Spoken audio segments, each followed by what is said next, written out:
নমস্কার সুধী ভক্ত সজ্জন সবাইকে রামায়ণ কথার পক্ষ থেকে জানাই সাদর সম্ভাষণ এবং শারদীয়া দুর্গাপূজার প্রাণঢালা শুভেচ্ছা।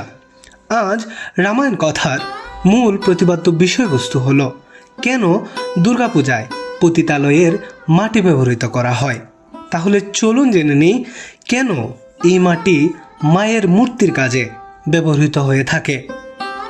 পুরাণ তথা পৌরাণিক সিদ্ধান্ত অনুসারে পতিতাদের কাছে অনেক ধার্মিক পুরুষ তাদের সততা এবং পুণ্যকে জলাঞ্জলি তথা সমাধিস্থ করে আসেন। ধার্মিক সেই পুরুষটি যখনই তাদের সঙ্গে পাপ কাজে লিপ্ত হয় তখন থেকেই লোকটি পাপী বলে যমরাজের দুয়ারে বিবেচিত হয়ে থাকেন। এমন অনেক পুরুষ আছে পুণ্যবান যারা পতিতাদের দুয়ারে গিয়ে সব জলাঞ্জলি দিয়ে আসেন।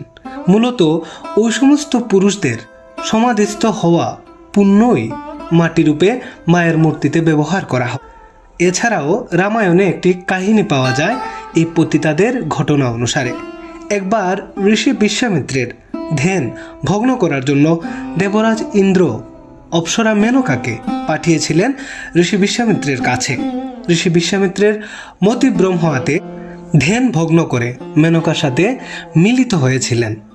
কোনো এক সময় যখন বুঝতে পারলেন তপস্যা ভাঙার জন্য মেনকা তার সঙ্গে এসব করেছে, তখন তিনি অভিশাপ দিলেন এবং মেনকা যেহেতু মা দুর্গার এক পরম ভক্তা ছিলেন তাই মা সেই অভিশাপ গ্রহণ করেছিলেন, অর্থাৎ মা দুর্গা নিজে মেনকার সেই অভিশাপ গ্রহণ করেছিলেন। সেই থেকে দুর্গাপূজায় পতিতালয়ের মাটি ব্যবহৃত হয়ে থাকে। হরে কৃষ্ণ, আমি শুভজ্যোতি দাস।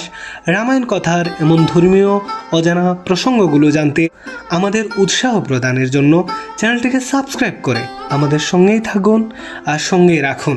আবারও দেখা হবে ধর্মীয় কোনো অজানা তথ্য নিয়ে।